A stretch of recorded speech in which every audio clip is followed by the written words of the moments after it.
Dans ce chapitre, on va faire notre mise en page avec Flexbox. Le fonctionnement de la mise en page avec Flexbox est très simple. On crée un contenu, un conteneur plutôt, et dans ce conteneur, on crée des éléments. Un conteneur n'est rien d'autre qu'une balise qui contient des balises. Donc, les éléments aussi sont des balises. Vous voyez ici, donc, pour faire de la mise en page avec Flexbox, il faut définir un conteneur et placer à l'intérieur plusieurs éléments. C'est très simple. Maintenant, après, on va se charger à agencer les éléments. C'est ça le but de la mise en page. Le menu, on va le mettre par exemple à gauche ou bien tout en haut, etc. C'est le positionnement des éléments constitutifs de notre page web. C'est ça l'objectif de la mise en page. On agence nos éléments. Voilà. Donc, c'est comme ça qu'on peut matérialiser un conteneur. Vous voyez. Là, c'est un conteneur qui possède des éléments. Notez très bien que dans une page web, on peut avoir plusieurs conteneurs. Ça va de soi. Ça dépend de la manière dont vous voulez designer vos pages web. D'accord? Donc, vous n'avez pas de limite. Un conteneur aussi peut contenir plusieurs éléments. D'accord? Vous n'êtes pas obligé à mettre un seul conteneur. Non. Un conteneur, on peut l'assimiler comme en fait un carton qui renferme des éléments où on range nos éléments. Aussi simple que ça. Et dans une page web, vous pourrez avoir plusieurs cartons. Autrement dit, plusieurs conteneurs. Et vous allez voir que c'est très simple. Mais notez très bien que vous allez découvrir beaucoup de propriétés dans ce chapitre-là. Mais ne vous inquiétez pas. Alors, là, on va travailler avec ce bout de code-là, d'accord? Donc là, en fait, on a créé un conteneur. Donc, comme je l'ai dit, un conteneur est une balise. Là, on a utilisé la balise universelle, div, avec comme classe conteneur. Et dans cette balise, on a des autres balises, des balises enfants, qui constituent les éléments de notre conteneur. Alors, mettons en place d'abord ce bout de code-là. Donc là,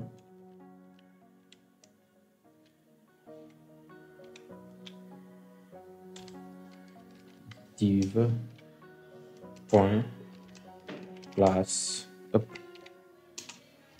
Donc là, c'est une manière d'abréger. C'est une manière de mettre en place facilement une balise avec une classe. Donc c'est très simple. On met div point le nom de la classe. Donc ici, le nom de la classe, c'est quoi? Conteneur. Conteneur. Est-ce que vous avez vu? Donc on met le nom de la balise, point, le nom de la classe. Et là, qu'est-ce qu'on va mettre? Div point élément 1.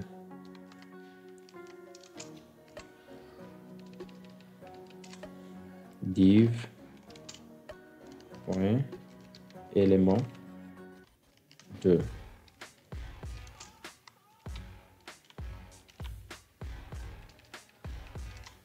Div point élément 3. Donc là, c'est mon conteneur. Là, par exemple, je vais mettre élément 3. Je vais mettre élément tout court. Hein. Je vais mettre élément tout court, comme ici.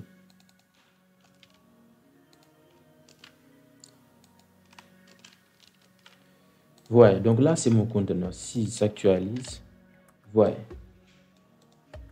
On a les éléments qui se disposent verticalement. C'est le comportement par défaut des éléments. N'est-ce pas? Les éléments sont linéaires.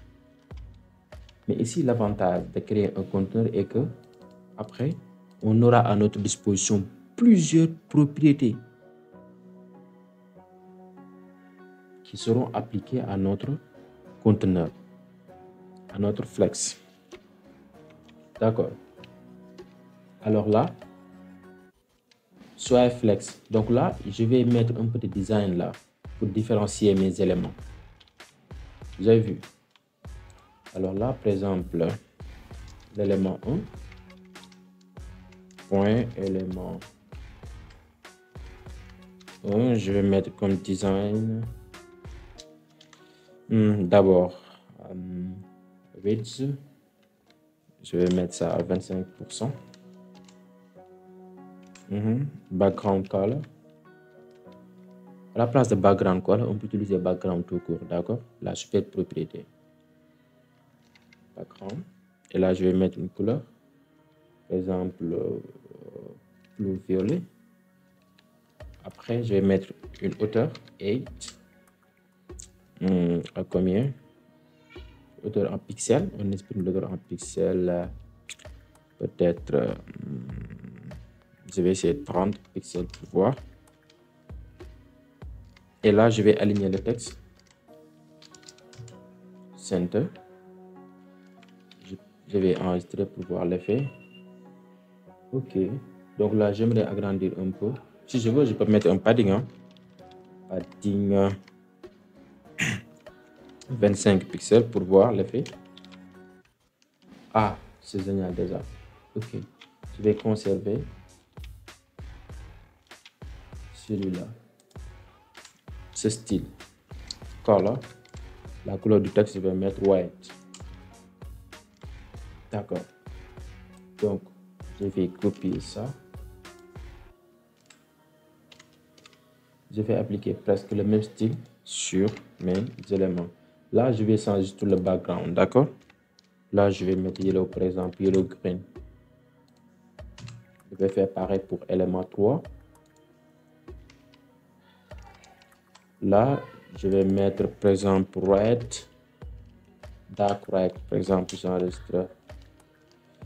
Ok, voilà. Donc, on a nos éléments de notre conteneur qui se distinguent bien les uns des autres. Alors, soyons flex. Soyons flex. Donc, pour que nos éléments soient flex, il faut appliquer tout simplement cette unique propriété-là, display flex. Et si on applique cette propriété, vous verrez un énorme changement. Mais on l'applique au niveau du conteneur. D'accord? Donc là, ici, le conteneur, j'ai utilisé une classe. Je pourrais mettre un ID. Est-ce que vous avez vu? Un ID. Donc là, je vais mettre yes, conteneur. Et là, j'y applique le flex. Je veux que mes éléments soient flex. Est-ce que vous avez saisi? Donc, je vais mettre tout simplement ici la propriété display flex. Display flex, pas inline flex. Display flex. Et vous verrez automatiquement que maintenant mes éléments se disposent horizontalement, côte à côte, les uns les autres. Vous avez vu? Là, je veux aussi délimiter, par exemple, mon conteneur par une bordure. Je peux mettre border, 2 pixels, solide, black. C'est ça mon conteneur. Là, je veux aussi mettre une hauteur. Parce que ça va être utile après. Une hauteur, par exemple, 100 pixels, je pense que c'est trop petit. Oh, 100 pixels, c'est trop petit. Je vais mettre 250 pour voir. C'est trop petit aussi. Donc, je vais mettre 500. 500 pixels. Voilà, 500 pixels, c'est cool. Pour la hauteur de mon conteneur. Vous avez vu? Ok. Donc là, déjà, mes éléments sont flexibles. Je peux maintenant les manier comme bon me semble, les assencer comme je veux. Donc, pour arriver à ça, vous mettez juste cette propriété-là, display flex. Maintenant, intéressons-nous à la direction de mes éléments, des éléments de mon conteneur. Flexbox nous permet d'agencer ces éléments dans le sens que l'on veut. Dans le sens que l'on veut. Avec Flex Direction. Donc, avec Flex Direction, on peut disposer nos éléments horizontalement ou bien verticalement. Ou bien horizontalement, mais à l'inverse. C'est-à-dire, celui-là va venir ici et celui-là va venir là. Ou bien verticalement, mais à l'inverse. Est-ce que vous avez saisi? Donc là, la valeur de Flex Direction par défaut est row. Donc là, si j'applique, si je dis Flex Direction, row, j'ai le même résultat. Avec la valeur row pour Flex Direction, eh bien, les éléments se disposent horizontalement. Si je veux maintenant que mes éléments se disposent verticalement, eh bien, je vais remplacer row par colonne.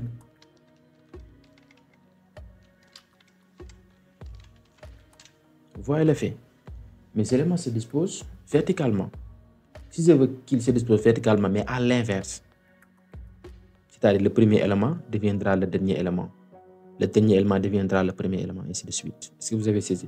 Dans ce cas, je vais dire colonne nous reverse. Observez bien si j'actualise.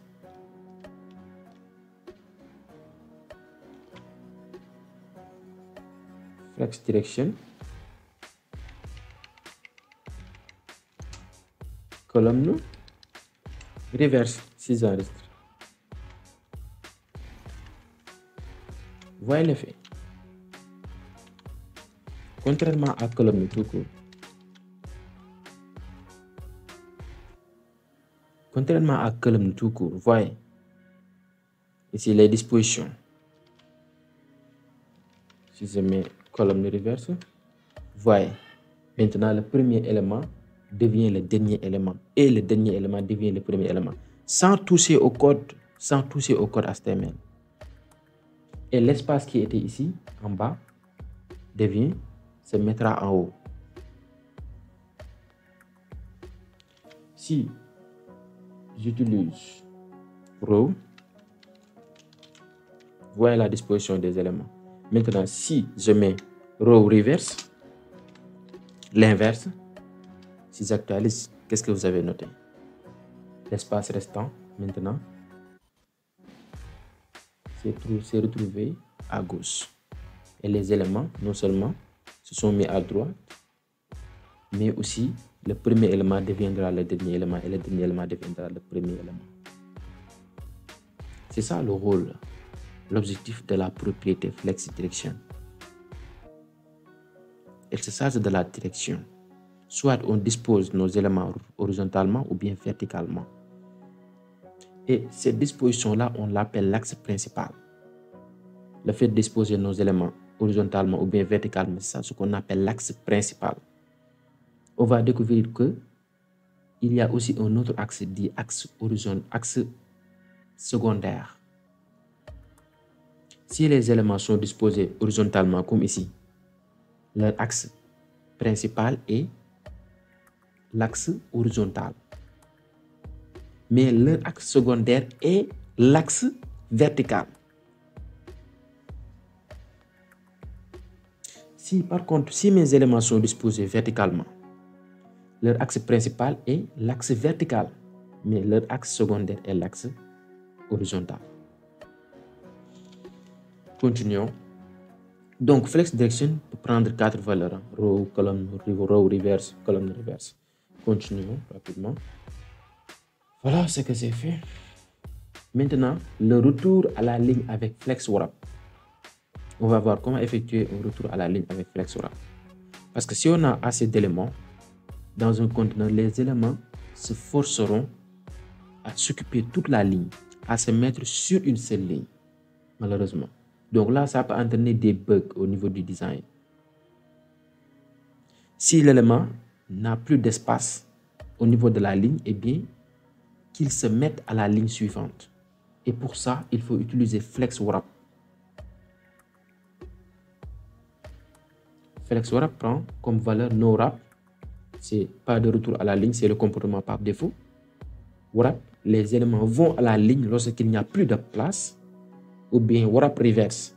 les éléments non seulement vont à la ligne, mais lorsqu'il n'y a plus de, non seulement vont à la ligne lorsqu'il n'y a plus de place, mais en sens inverse. Alors là, pour voir vraiment l'effet, il faut mettre encore d'éléments. Ici, je vais ajouter par exemple un corps d'éléments.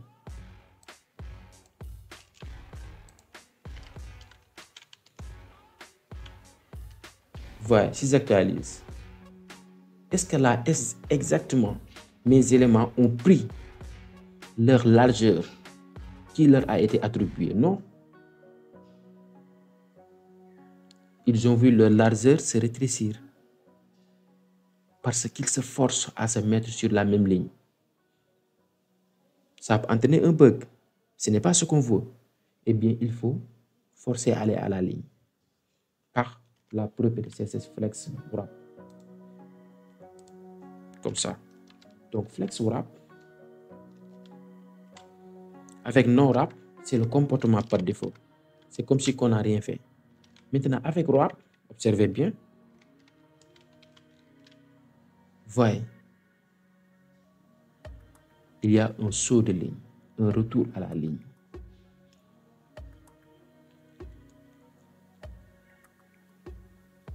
Notez très bien qu'ici, Flex Direction s'applique sur tous mes éléments. C'est pourquoi ici, si j'avais mis, par exemple, row tout court, les éléments se disposeront à gauche. Vous avez vu? Pourquoi j'ai cet espace? C'est à cause de 8, l'8 que j'ai donné là, si je ne me trompe pas. Non, c'est à cause du padding. Non, non, non, pas padding, c'est 8 plutôt.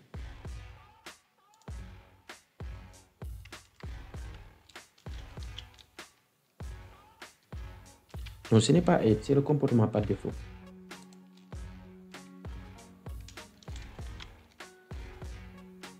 Est-ce que vous avez vu? C'est l'effet des divs. Donc, c'est comme ça qu'on fait le retour à la ligne. On utilise la propriété CSS Flex Wrap. Si je mets Wrap Reverse, vous verrez l'effet inverse. J'actualise à l'effet inverse.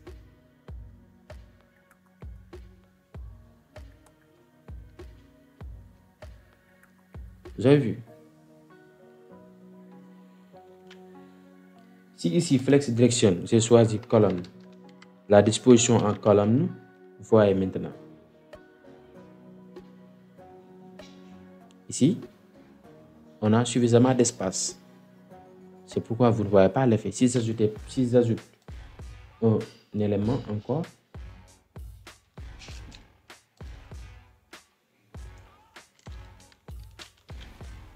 vous voyez que l'élément se met à la ligne ou bien à la colonne. Est-ce que vous avez saisi? Donc là, il faut essayer de manipuler les propriétés avec leurs valeurs pour avoir ce qu'on veut, jusqu'à ce qu'on a le résultat que l'on veut. Donc, il faut toujours se mettre à l'exercice, à s'exercer. Est-ce que vous avez saisi? Donc, c'est comme ça qu'on fait pour le retour à la ligne. Continue.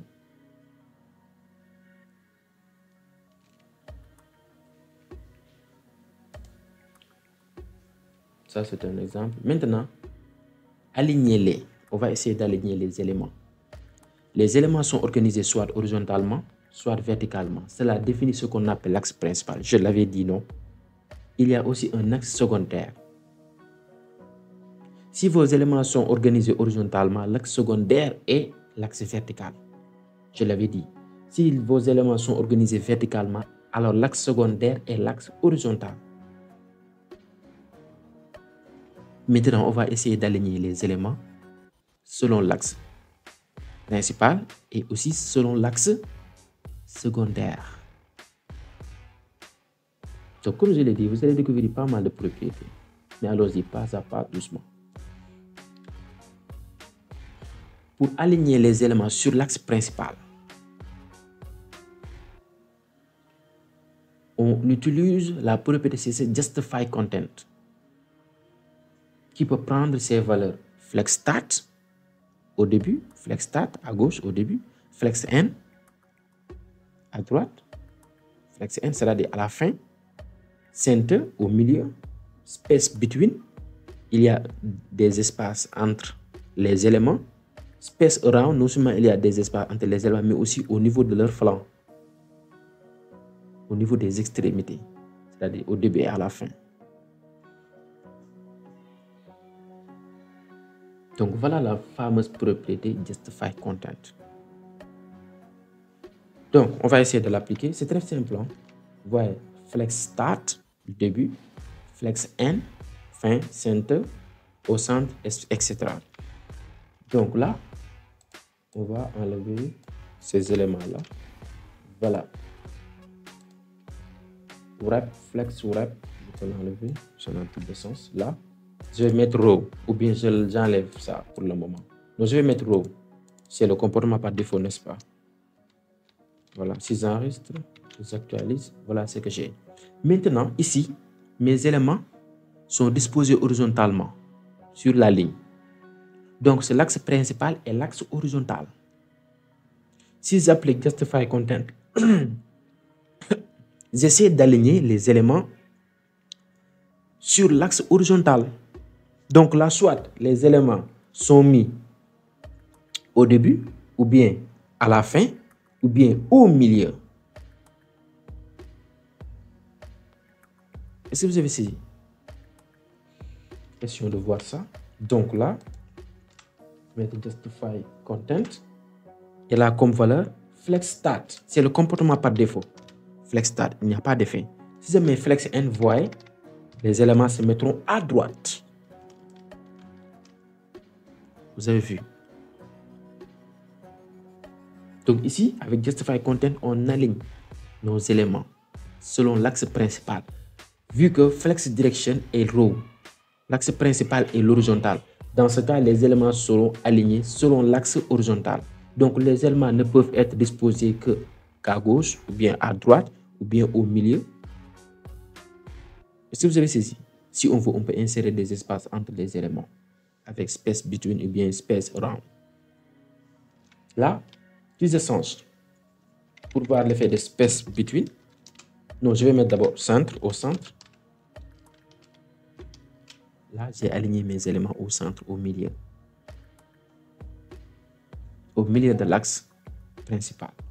Si je mets space between,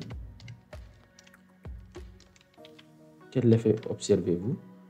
Ah, il y a de l'espace entre les éléments. Voici ces espaces. Si je mets space around, non seulement il y a des espaces entre les éléments, mais aussi au coin, au flanc. Ici, il y a un espace. Au début, il y a aussi un espace à la fin. On aura le même effet si, par exemple, ici, on a disposé les éléments verticalement.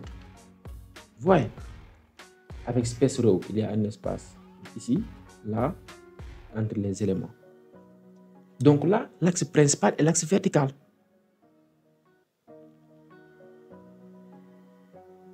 Donc avec l'axe vertical, si je mets ici la valeur flex start, qui est le comportement par défaut, alors les éléments se mettront en haut. Si je mets flex end,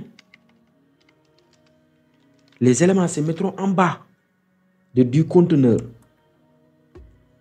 En bas du conteneur. Si je mets center plutôt, les éléments se mettront au milieu du conteneur.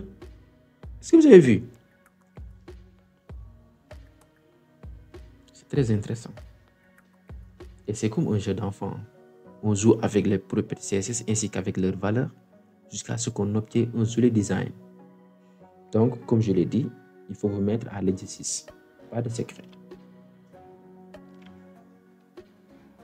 Maintenant, ça c'est un exemple. Ça aussi c'est un exemple. Maintenant, on va essayer d'aligner les éléments sur l'axe secondaire. Donc, comme je l'ai dit, si les éléments sont disposés horizontalement, ça veut dire que l'axe principal est l'axe horizontal. Donc, leur axe secondaire est l'axe vertical. Par contre, si les éléments sont disposés verticalement, alors leur axe secondaire, leur axe principal plutôt est l'axe vertical. Donc, leur axe secondaire est l'axe horizontal.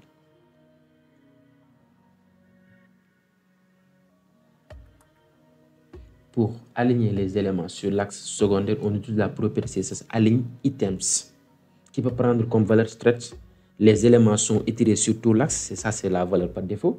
Ou bien flex start, aligné au début, flex end, aligné à la fin, center, aligné au centre, vaseline, aligné sur la ligne de base. Ça a l'effet comme, ça a le même effet presque comme, ça a le même effet que flex start. Essayons de voir l'effet. Là, ici, je veux que mes éléments se disposent horizontalement. Donc, l'axe D, donc l'axe principal est l'axe horizontal. Maintenant, si j'actualise d'abord, vous voyez le résultat, c'est comme ça. Maintenant, si je veux aligner mes éléments sur l'axe secondaire, dans ce cas, je vais utiliser align items. Là, je vais mettre au début flex start. Si je mets flex start, c'est le comportement par défaut. Parce que là, mes éléments sont disposés horizontalement. Mais si je veux les aligner sur l'axe secondaire, ça veut dire quoi? Je veux les aligner sur l'axe vertical. Du coup, je peux les mettre en haut, ou bien au milieu, ou bien en bas. Là, si j'applique flex N, mes éléments sont mis tout en bas à cause de l'alignement sur l'axe D, sur l'axe secondaire. Est-ce que vous avez saisi? Donc là, c'est un chapitre qui est un peu délicat. Hein? Vous pourrez vous perdre facilement. Donc il faut regarder la vidéo. Vous avez vu? Le fait d'aligner les éléments sur l'axe principal m'a permis de mettre mes éléments sur le centre, sur le centre, oui, au centre plutôt. Maintenant, sur l'axe secondaire, en bas.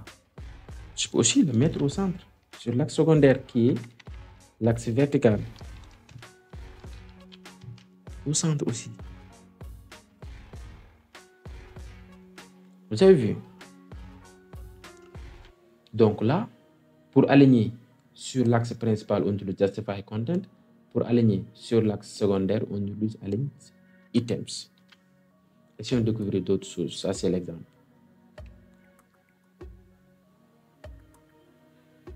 Maintenant, notez très bien qu'on peut aligner un élément, un seul élément. Là, les propriétés que l'on vient de voir alignent les éléments ensemble. Mais on peut aligner un seul élément, l'extirper, le sortir du lot avec la propriété align self. C'est parlant, align self, align seul. On aligne l'élément seul. Dans ce cas, align self ne s'applique pas sur le conteneur, mais plutôt sur l'élément concerné. Ne vous inquiétez pas, on va y revenir avec ce pseudo-classe-là, nth-child2. Moi, à la place, par exemple, là, je veux que mon troisième élément-là se met en haut, au lieu au centre. Là, au niveau de mon troisième élément, je vais appliquer align self. Je n'ai pas vu les valeurs qu'ils peuvent prendre. Oui, c'est pareil. Center, flex end, flex start. Voilà. Donc là, je vais mettre par exemple flex start. Flex start. J'enregistre. Qu'est-ce que vous voyez? Mon troisième élément maintenant, c'est mis tout en bas. C'est détaché du lot. Je l'ai aligné isolément. Donc pour aligner un élément précis, un seul élément, on utilise align self. Aussi simple que ça.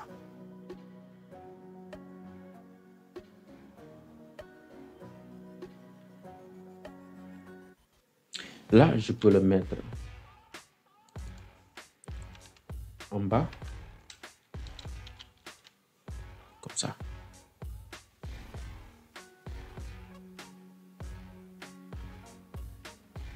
Mais l'alignement de align self s'applique en fait sur l'axe secondaire. Vous ne voyez pas? S'applique en fait sur l'axe secondaire. Pas sur l'axe principal, mais sur l'axe secondaire. Est-ce que vous avez saisi? Parce que là, les éléments sont disposés horizontalement. Donc l'axe principal est l'axe horizontal. Eh bien, l'axe secondaire forcément sera l'axe vertical. Donc align self, aligne l'élément sur l'axe secondaire. Allons-y rapidement. Alors, on va essayer maintenant de répartir sur plusieurs lignes. On va répartir nos éléments sur plusieurs lignes. On l'a vu, on l'a frôlé un peu avec le retour à la ligne.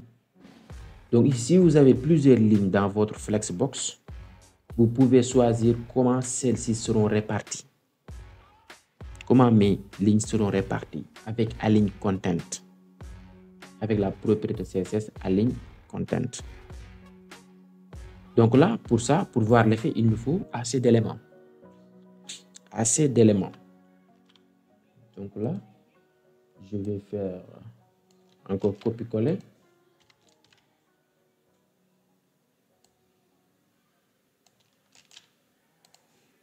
Je vais copier intelligemment. Vous voyez.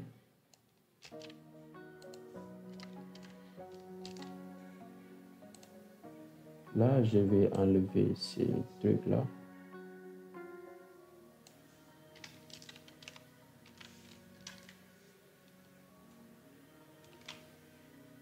L'effet. Voilà, comme ça. Vous voyez. Donc, tous mes éléments sont forcés à se mettre, à se tenir sur la même ligne. C'est des conseils. Donc là, je vais utiliser d'abord Flex Wrap. Pour le retour à la ligne. Voyez, maintenant j'ai mes éléments qui se disposent en plusieurs lignes. Je vais appliquer la propriété Align Content. Ça, c'est déjà fait. Voilà. Donc, Align Content prend comme valeur Flex Start. Les éléments sont placés au début. Les éléments, hein? Flex End, les éléments sont placés à la fin. Center, space between, space round, stretch. C'est comme avec Justify Content. Est-ce que vous avez vu? Donc là, le comportement par défaut, c'est lorsque Align Content est égal à Flex Start. Là, c'est le comportement par défaut. Non, ça, ce n'est pas même le comportement par défaut. Donc, avec Flex Start, là, vous voyez, les espaces sont supprimés. Les espaces entre les éléments. Entre les lignes, du moins, sont supprimés. Vous voyez l'effet? Avec Flex Start. Mais si je mets Flex End, tout ce lot d'éléments-là se mettra en bas. Vous voyez? Si je mets Center comme valeur à Align Content, vous voyez, c'est mis au milieu. Pourquoi? Parce que les éléments sont disposés horizontalement. Si je sens ici Flex Direction par colonne, vous aurez un autre effet. Vous voyez ici, les éléments sont mis au milieu. Est-ce que vous avez vu? Donc là, je vais laisser par exemple row. Et là, si j'utilise space between, il y a maintenant, c'est comme le comportement par défaut. Space between, il y a des espaces entre les lignes.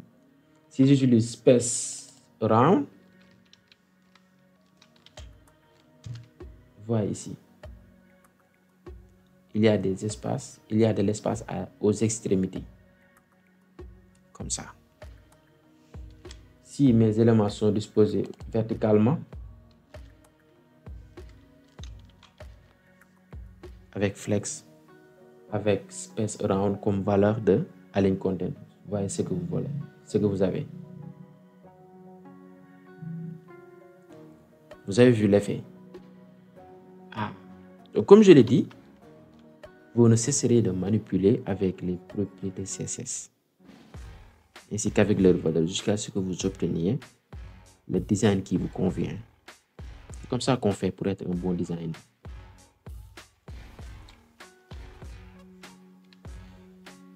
Maintenant, on va voir si je ne me trompe pas, c'est le dernier point ou bien l'avant-dernier point. Non, l'avant-dernier point. Rappel à l'ordre. Rappel à l'ordre. Pour faire ça, je vais réduire encore. Je vais laisser les 3 éléments. Rappel à l'ordre. Là,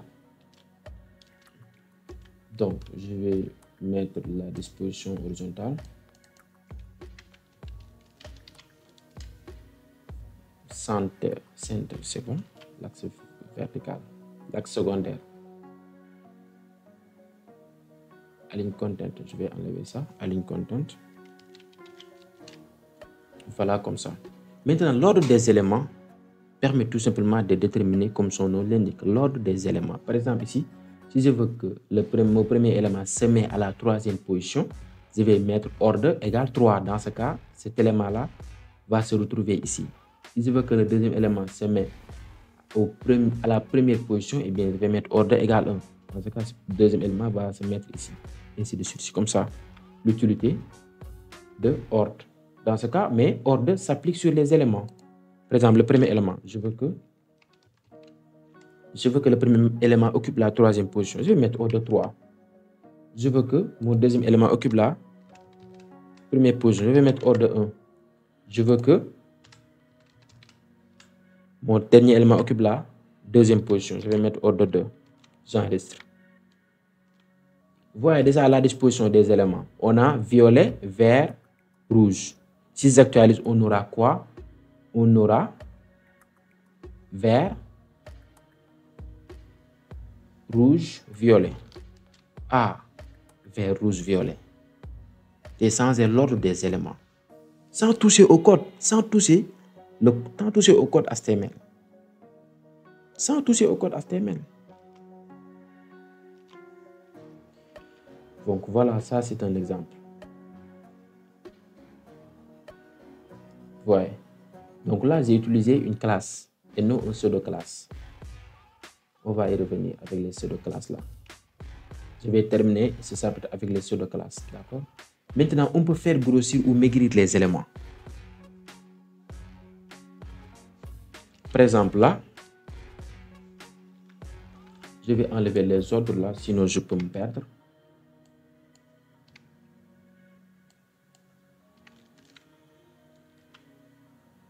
Si je veux par exemple que cet espace-là, l'espace restant, soit occupé par le 3e élément, qu'est-ce que je vais faire? Je vais appliquer la propriété flex comme valeur 1 sur l'élément. Comme ça, le 3e élément, je vais mettre flex. Pas flex direction, flex. Tout court, 1. S'actualise. Le dernier élément, le 3e élément, occupe le restant de l'espace. Si je veux que maintenant, le dernier élément soit le double du 2e élément, qu'est-ce qu'on va faire?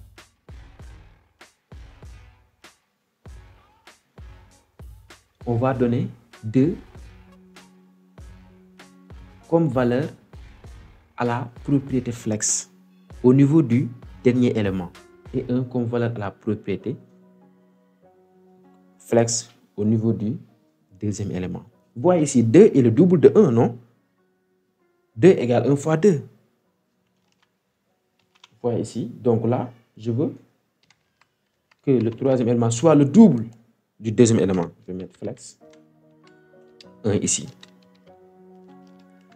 Vous voyez. L'élément 4, c'est un peu rétréci pour céder un petit espace à l'élément, au dernier élément. Vous avez vu?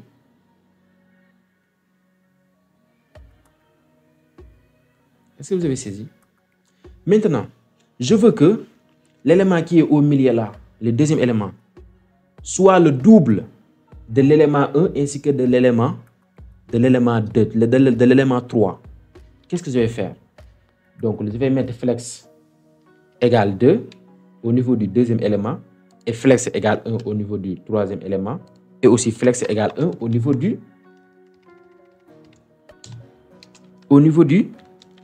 premier élément. Ah, qu'est-ce que vous voyez maintenant?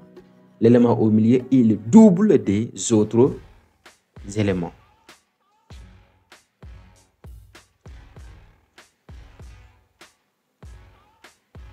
C'est comme ça qu'on grossit ou bien on rétrécit, on maigrit les éléments avec flex.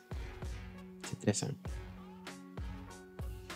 Si je veux que l'élément 3 soit le triple des autres éléments, ouais, je vais ajouter 3, aussi simple que ça. Si je veux qu'il soit le quadruple, je vais mettre 4. Vous avez vu? Aussi simple que ça. Donc c'est comme ça. Voilà. Maintenant, revenons un peu sur notre pseudo-classe NTH-Chal. NTH-Chal, c'est parlant en fait. C'est le énième enfant. Le énième enfant d'un élément. Donc là, ici, au niveau de nos éléments, mes éléments là ont la même classe. Mes éléments ont la même classe. Maintenant, pour accéder au premier élément, j'utilise le pseudo-classe NTH-Chal, qui veut dire énième enfant. Et je lui donne comme valeur 1 qui désigne le premier élément. Si je veux le deuxième élément, je mets 2. Si je veux le troisième élément, je mets 3. Aussi simple que ça. Donc là, à la place de élément 1, je vais mettre élément 2 points NTH-Chal et je mets entre parenthèses 1. Vous avez vu? Je fais la même chose pour les autres. Donc élément tiré 2, je vais le remplacer par NTH-Chal 2. Là, 3. J'enregistre, j'actualise. Pas de changement. Donc, pour accéder à un élément précis d'un conteneur d'un élément principal, eh bien, on peut utiliser énième enfant. Le premier élément, la première balise est le premier élément, la deuxième balise est le deuxième élément, la troisième balise est le troisième élément et le troisième enfant. Donc ici, cet élément-là est le premier enfant de cet élément-là, du conteneur. Ça, c'est le deuxième enfant. Ça, c'est le troisième enfant. Donc, pour accéder au deuxième enfant, je peux utiliser, voyez ici, ces éléments ont la même classe. Il faut que ces éléments aient la même classe. J'appelle la classe 2 points. Après, NTH-Chal, le numéro de l'enfant. C'est simple que ça. Donc voilà, c'était tout pour ce chapitre. Donc c'est un chapitre qui est un peu long, où on a vu beaucoup de propriétés CSS. D'accord? Donc il faut essayer de voir et de revoir la vidéo. Si vous n'avez pas encore compris, s'il y a quelque chose qui vous échappe, eh bien, il faut m'écrire aux commentaires. D'accord? Et je vous viendrai au secours.